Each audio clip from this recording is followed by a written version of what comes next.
नमस्कार दोस्तों, स्वागत है आपका हमारे चैनल में। आज इस वीडियो के अंदर हम आपसे बात करने वाले हैं दो मेजर सवालों के बारे में जो पिछले 2 दिनों से मेरे पास आ रहे हैं। नंबर 1 कि क्या हमें म्यूकरमाइकोसिस हो सकता है क्योंकि हम होम आइसोलेशन में थे, या फिर हमने स्टीरॉयड ले लिया था, या फिर हम हॉस्पिटल में थे और डिस्चार्ज हो गए हैं, तो क्या हमें भी म्यूकरमाइकोसिस हो सकता है। दूसरा सवाल कि भाई क्या ये R82 इफेक्टिव है या क्या ये प्रिवेंटिव रेमेडी है होम्योपैथी के अंदर म्यूकरमाइकोसिस के लिए। दोनों सवालों का जवाब देंगे, लॉजिकल एक्सप्लेनेशन के साथ देंगे। रिक्वेस्ट है कि प्रॉपरली, शॉर्ट वीडियो है तो पूरा ज़रूर देखिएगा ताकि आपके कंसेप्ट क्लियर हो जाए।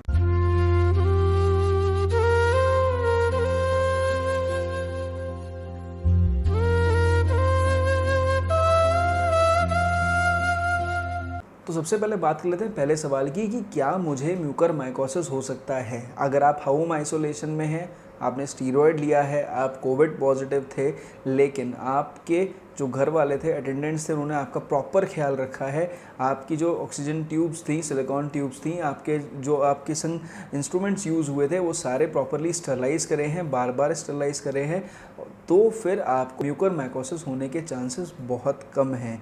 लेकिन अगर आप एक हॉस्पिटल में आप एक पेशेंट थे जिन्हें जो हॉस्पिटलाइज थे ऑलरेडी, अभी डिस्चार्ज हुए हैं, कोविड पेशेंट रहे थे आप, इसके अलावा आप इम्यूनो कॉम्प्रोमाइज थे कहीं ना कहीं, तो there are very very rare chances कि आपको म्यूकरमाइकोसिस हो सकता है, because every hospital is taking care of things कि किसी भी तरह से इतना सैनिटाइजेशन रखो कि पेशेंट को म्यूकरमाइकोसिस ना हो। दूसरी बात, अगर आप इंडिया के अंदर भी देख रहे हैं कि म्यूकरमाइकोसिस फैल रहा है, तो वो अगर परसेंटेज वाइज देखेंगे ना इन पेशेंट्स की, कितने पेशेंट एडमिट हैं और उसके मुकाबले कितने कम केसेस हैं, तो आपको समझ में आ जाएगा अपने आप कि it's a very very small percentage.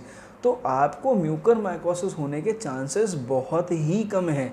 इसलिए इस कंसेप्ट को अपने दिमाग से निकाल दीजिए। तो मैं आप सभी पेशेंट्स जो इम्यूनो कॉम्प्रोमाइज़ थे बिकॉज ऑफ एनी रीज़न, इस बारे में मैं ऑलरेडी सेपरेट वीडियो में बात कर चुका हूँ कि कौन कौन किस किस को म्यूकरमाइकोसिस की चांसेस हैं। लेकिन अगर आप अपने एरिया में देखेंगे, आपको पता चलेगा कि बहुत ही रेयर परसेंटेज ऑफ पेशेंट्स हैं जो म्यूकरमाइकोसिस हो रहा है, तो बिल्कुल मत डरिए। दूसरी बात, अब हम बात करते हैं R82 होम्योपैथिक मेडिसिन की। देखिए, ये होम्योपैथिक मेडिसिन बेसिकली एक होम्योपैथिक कॉम्बिनेशन है which is given by doctor R रैकवैग। ये रैकवैग की कंपनी है होम्योपैथी की, उन्होंने दिया है। अब इस कॉम्बिनेशन के अंदर उनकी वेबसाइट पे, उनके लिटरेचर में कहीं पे भी मेंशन नहीं है कि ये इंटरनल फंगल इन्फेक्शंस के लिए इफ़ेक्टिव मेडिसिन है। कुछ बहुत महान यूट्यूबर्स हैं जिनके बहुत सारे फॉलोअर्स हैं, उन्होंने आंख बंद करके बोल दिया कि जी R82 आप ले लो, इट्स अ प्रिवेंटिव मेडिसिन। कैसे ले लो?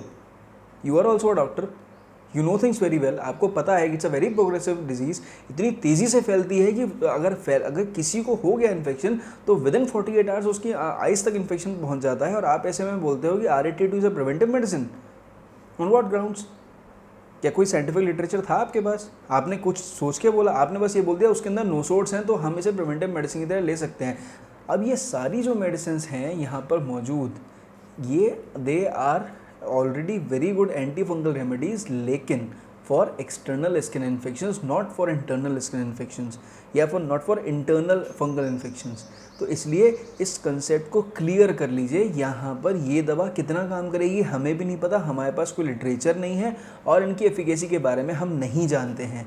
लेकिन अगर आप मेरे से पूछेंगे कि होम्योपैथी में वास्तव में कोई ऐसी दवा है जो कि ये म्यूकरमाइकोसिस के ऊपर काम कर सकती है, तो मैं कहूँगा एक नहीं, कई सारी दवाइयाँ हैं। अगर आप ICMR का लिटरेचर पढ़ेंगे जो रिसेंटली आया था, जिसमें ICMR इज़ एन अथॉरिटी, उन्होंने जो लिटरेचर रिलीज़ किया था, I am sharing with you, इस लिटरेचर के अकॉर्डिंग जितने सिम्टम्स हैं, अगर आप उन सारे सिम्टम्स को कंबाइन करते हैं and you try to find out कि एक दवाई हमें चाहिए या कुछ दवाइयाँ हमें चाहिए जो इन सारे सिम्टम्स पर काम करे, तो there are basically 3 main remedies. Number 1 is arsenic album, number 2 is phosphorus and number 3 is nux vomica. अब आप इस चार्ट में देख लीजिए, यहाँ पर क्लियर कट जितने सिम्टम्स थे, मैंने मैक्सिमम सिम्टम्स कवर करने की कोशिश करी है। ये ध्यान दिया है कि वो दवाइयाँ चाहिए जो स्पेशली फंगल इन्फेक्शंस पे काम करती हैं, may be internal may be external. तो अगर आप इन 3 में से कोई एक दवा आपको लगती है, आप एक होम्योपैथिक डॉक्टर से बात करिए। हो सकता है अगर आपको बाई चांस म्यूकरमाइकोसिस का डर भी है ना, तो आप इनमें से कोई 3 मेडिसिन अगर आप प्रॉपरली ले लेते हैं as per the just symptoms of you, जो कि आपके डॉक्टर को लग रहा है इंडिविजुअल सिम्टम्स के हिसाब से, तो आई एम श्योर कि अगर आपको चांसेस भी होंगे ना, तो भी आप हो सकता है इस इन्फेक्शन से बच सकते हैं।